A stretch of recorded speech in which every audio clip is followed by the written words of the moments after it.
The rain outside pressed against the tall glass windows of the mansion, turning the city lights into a blur of gold and gray. Inside, the fire crackled in quiet defiance, its warmth dancing over polished marble and silent halls. And there, seated in a leather chair that cost more than most people's yearly income, was Alexander Grayson, a billionaire whose empire stretched across continents, yet whose heart had long been bankrupt. He wore perfection like a uniform, tailored suit, silver cufflinks, and a watch that ticked in absolute precision with his heartbeat. But behind his steel-gray eyes lived a haunting emptiness. His fortune could buy anything, except peace. In the next room, a soft humming echoed, a woman's voice, gentle, almost trembling. It was Maria, his maid of 8 years, washing dishes while her 10-year-old daughter, Emily, sat quietly at the table, sketching with a half-broken pencil. Alexander rarely noticed them. To him, they were part of the mansion's background. Efficient, invisible, replaceable. Until that night. Before we continue, take a moment to like this video, subscribe to Everyday Kindness, and share this story if you believe even the smallest heart can change the coldest soul. It started with a phone call. Alexander was speaking to his financial advisor, boasting about a $5 million donation to a charity gala that would be televised tomorrow. "Make sure the press gets that photo," he said flatly, swirling a glass of whiskey. "Generosity is the best investment." Maria stood nearby, wringing her apron nervously. "Sir," she whispered, "I'm sorry to interrupt, but could I please get my next week's pay a little early? It's for a dentist.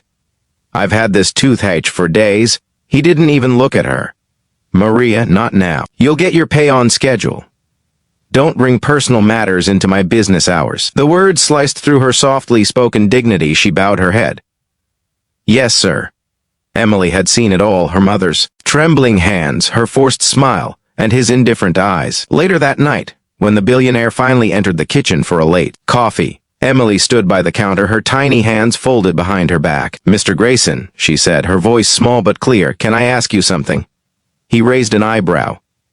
"You ask me?" "Yes," she said. "If you were really rich, not just in money but in heart, what would you do if someone gave you 3 wishes? He smirked.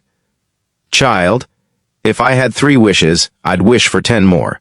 Her gaze didn't waver. "Then you're not rich. You're just afraid of running out." The silence that followed unsettled him more than he expected. He leaned forward. "All right, little philosopher," he said, forcing a laugh. "Tell you what, I'll give you 3 wishes. Anything. Anything you want." Her mother froze behind her, whispering, "Emily, don't." But Emily didn't stop. "Really? Really?" he said, almost amused. "Go on." Emily looked at him, at the expensive suit, the golden watch, the man who had everything, and then said, softly, "My first wish is that you'd feel what my mom feels when people treat her like she's invisible." Alexander blinked. "What?" Her voice trembled now, but she stood tall. "I wish you'd feel small, sir. Just for one day, like you don't matter, like no one hears you." The billionaire laughed, but it was uneasy. "That's an odd wish. You could have asked for toys, trips, money. I don't need things," she whispered. "I just want you to understand." That night, as Alexander tried to sleep, something strange began to happen. His phone wouldn't unlock. His assistants didn't answer. His driver didn't show up. The next morning, when he reached his office, the guards didn't recognize him. His ID badge failed. Even his own employees stared blankly, treating him like an intruder. By noon, he stood outside the glass tower he owned, drenched in disbelief. No one saw him as the billionaire anymore. He was invisible. A street vendor brushed past him, muttering. A janitor yelled for him to move. By evening, he was walking home on foot, his shoes soaked, his heart pounding with something he hadn't felt in years, fear. When he reached his mansion gate, the guard stopped him again. "Sir, you can't enter without clearance," one said. He tried to protest, but his voice broke. He looked into their blank faces and realized Emily's wish had come true. By morning, exhaustion pulled him into silence. He sat in the kitchen, staring at the same cracked mug Maria used. For the first time, he noticed the cuts on her fingers, the quiet pain she hid so gracefully. When Emily walked in, he whispered, "It worked." She tilted her head. "What worked?" "I felt it," he said hoarsely. "Everything. The loneliness. The emptiness." She nodded slowly. "Then maybe you're ready for the second wish." He swallowed hard. "And what's that?"